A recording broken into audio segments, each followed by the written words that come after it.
My heartfelt greetings to all the esteemed audience. I'm happy to be here in this program called Vision and the Voice.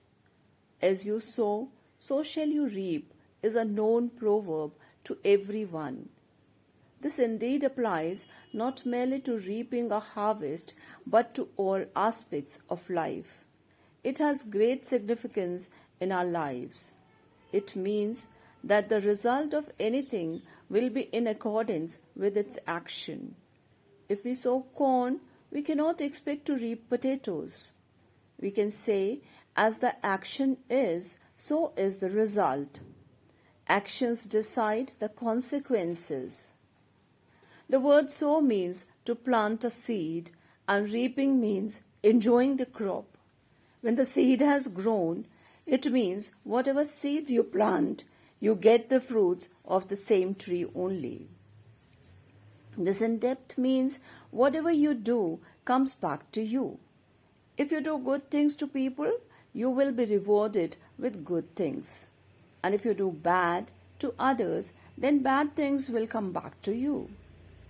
If you are friendly, kind, cheerful and helpful, you will be liked by others and will have plenty of friends on the other hand.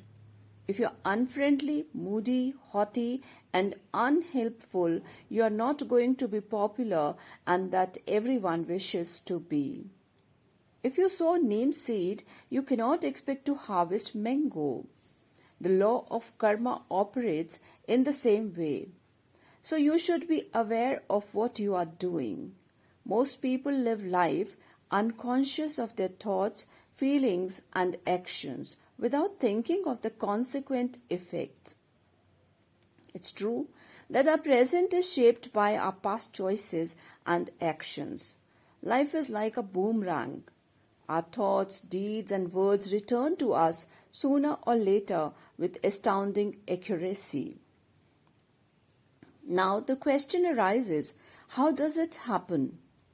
We all know that everything in and around is energy and energy creates patterns. Patterns are created by our thoughts, feelings and actions, and accordingly we keep attracting situations in our lives. It's just like the law of cause and effect. Applied to life, you have to determine first what is righteous, effective and rewarding to you. Pertaining to relationships, investment, career, behavior and approach to situations, etc. We believe in karma theory that the deeds of one individual will follow the individual in his/her next birth. What a person has done in former birth will come upon him again. There is a saying in Tamil that he who sows millet reaps millet. He who sows deeds good or bad will reap accordingly. Everything you do, everything you say, every choice you make, sooner or later comes back around. If you are going to bring out the best in people, we too need to sow seeds of encouragement. Have you ever thought of your own life in this light? Ever contemplated your actions keeping the consequences in mind?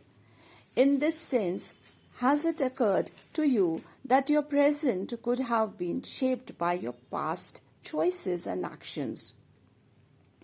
Conventional wisdom at times indicates that karma is the situation you helplessly end up in. On the contrary, it is your actions that lead you to the situations. Again, a question arises. Something we have done, can we undo that? Yes, we can.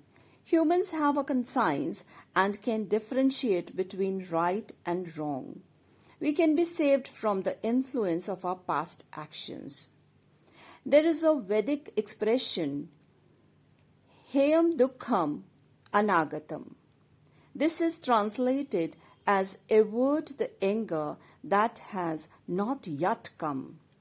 The misery which is not yet come is avoidable. The word danger refers to the inevitable consequences of our past actions. How does the danger come? Because of our own wrongdoings. There is a divine concept called prasang that states for positive, responsible, ambitious, supportive, abreast, noble, and generous. By following prasang concept, we can take responsibility of our past actions and neutralize their effect. Because it is our own doing, we can undo it. Prasang values are the truths pertaining to you, truths that would set you free of problems and retarding influences, thus enabling you to realize your envisioned objectives. Certainly, we can do something so that it is neutralized. Prasang concept is a preventive program so that any mistake done by us can also be undone by us. But we need to take the responsibility of our thoughts, feelings, and actions. If you say you are in joy cycle means everything happy, happy, happy is happening with us, and suddenly a problem comes and you fall in the spin cycle.